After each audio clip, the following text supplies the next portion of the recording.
అప్పుడప్పుడు ఏడుపొస్తది. ఏంది అసలు మ్యాగీ అసలు ఎవరు కనిపెట్టారో అని. ఆ 2 మినిట్స్ యాడ్ ఏందో, ఆ మ్యాగీ ఏందో, ఇంట్లో అసలు ఎప్పుడైనా 2 మినిట్స్‌లో మ్యాగీ కాంగా మీరు చూసారా?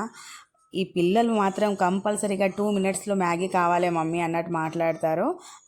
ఆ యాడ్‌కి ఒక దండం, మ్యాగీకి ఒక దండం. ఈరోజైతే పిల్లల కోసం అయితే నేనైతే చాలా సింపుల్గానైతే మ్యాగీ అయితే చేస్తున్నాను.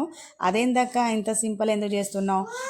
దానికి చాలా రకాలుగా యాడ్ చేస్తారు కదా, మీరేం యాడ్ చేస్తలేరా? నేను ఎలాంటి యాడ్ చేసినా వాళ్ళకి ఈ సప్పడి మ్యాగే ఇష్టం. అది చాలా ఇష్టంగా తింటారు. ఎలా తింటారో నాకు కూడా తెలియదు. బట్ ఈరోజైతే నేను చాలా సింపుల్ వేగానే ఆ 2 మినిట్స్ యాడ్ వచ్చినట్టే చేస్తున్నాను. ఇక్కడ నేను బాయిల్ చేసుకున్నాను, కొన్ని పాలైతే పోసుకున్నాను. బాయిల్ చేసేటప్పుడు ఆ పాలల్లో మసాలా యాడ్ చేసుకున్నాను, కొంచెం ఉప్పు కారం పసుపు అయితే యాడ్ చేసుకున్నాను. దీన్ని కొంచెం నేను బాయిల్ చేశాను. అదేంటంటే ఆ చిక్కగా వచ్చినప్పుడు మనం చీజ్ ఫ్లేవర్ అనేది దానిలో యాడ్ అవుతుంది. ఇక్కడనైతే మా పాప వెయిటింగ్, ఎప్పుడెప్పుడు మా మమ్మీ ఇస్తుంది, నేను ఎప్పుడెప్పుడు ట్రై చేయాలి. ఎందుకంటే పిల్లలకి మ్యాగీ అంటే అంత ఇష్టం అండి.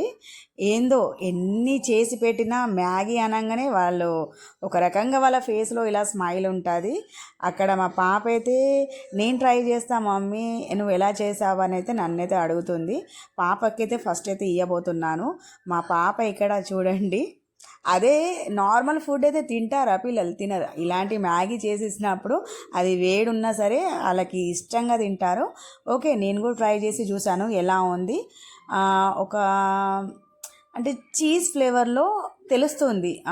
ఆ పాలు మనం యాడ్ చేసాం కదా, దానివల్ల ఆ పాలు యాడ్ చేసిన తర్వాత చిక్కగా అయిన తర్వాత ఆ చీజ్ లాగా మనం తింటాం కదా, అలా ఫ్లేవర్ ఉంది.